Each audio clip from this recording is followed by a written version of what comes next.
गर्मी की छुट्टियों में दादाजी के पास घूमने आया बालक उछलते कूदते दादाजी के पास पहुंचा और बड़े गर्व से बोला कि दादाजी, जब मैं बड़ा हो जाऊंगा तब मैं एक सफल आदमी बनूंगा। क्या आप सफल होने के कुछ उपाय बता सकते हैं? दादाजी हाँ में सर हिला दिया और बिना कुछ कहे लड़के का हाथ पकड़ा और उसे करीब की पौधशाला ले गए। वहां जाकर दादाजी ने दो छोटे छोटे पौधे खरीदे और घर वापस आ गए। वापस आकर उन्होंने एक पौधा घर के बाहर लगा दिया और दूसरा पौधा गमले में लगाकर घर के अंदर रख दिया। अब आपको क्या लगता है कि इन दोनों पौधों में से भविष्य में कौन सा पौधा अधिक सफल होगा? दादाजी ने लड़के से पूछा। लड़का कुछ समय तक सोचते रहा और फिर बोला, घर के अंदर वाला पौधा ज्यादा सफल होगा क्योंकि वो हर एक खतरे से सुरक्षित है, जबकि बाहर वाले पौधे को तेज धूप, आंधी, पानी और जानवरों से भी खतरा है। दादाजी बोले, चलो देखते हैं आगे क्या होता है, और वह अखबार उठाकर पढ़ने लगे। दादाजी दोनों पौधों पर ज्यादा ध्यान देते रहे और समय बीतता गया।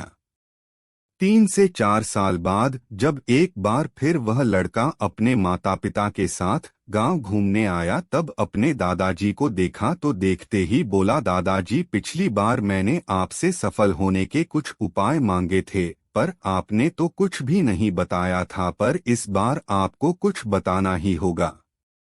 दादाजी मुस्कुराए और लड़के को उस जगह ले गए जहां उन्होंने गमले में पौधा लगाया था। अब वह पौधा एक पेड़ में बदल चुका था। लड़का बोला, देखा दादाजी, मैंने कहा था ना कि ये वाला पौधा ज्यादा सफल होगा। दादाजी ने बोला कि रे, पहले बाहर वाले पौधे का हाल तो देख लो। और ये कहते हुए दादाजी लड़के को बाहर ले गए। बाहर एक विशाल पेड़ गर्व से खड़ा था। उसकी शाखाएं दूर तक फैली हुई थी और उसके छाव में खड़े राहगीर आराम से बातें कर रहे थे। अब दादाजी ने पूछा, बताओ कौन सा पौधा ज्यादा सफल हुआ? लड़का कुछ शर्माते हुए बोला, बाहर वाला।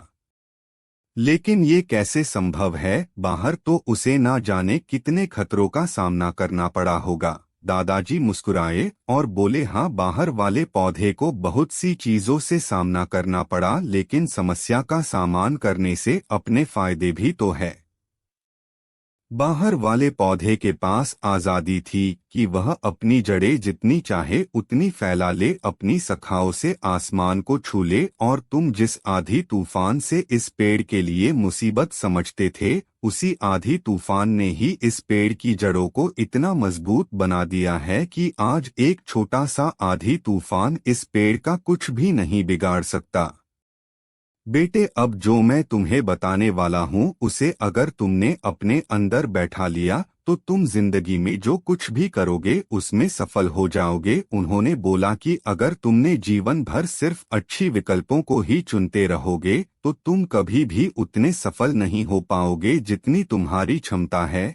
लेकिन अगर तुम तमाम खतरों के बावजूद इस दुनिया का सामना करने के लिए तैयार हो तो तुम्हारे लिए कोई भी लक्ष्य हासिल करना असंभव नहीं है।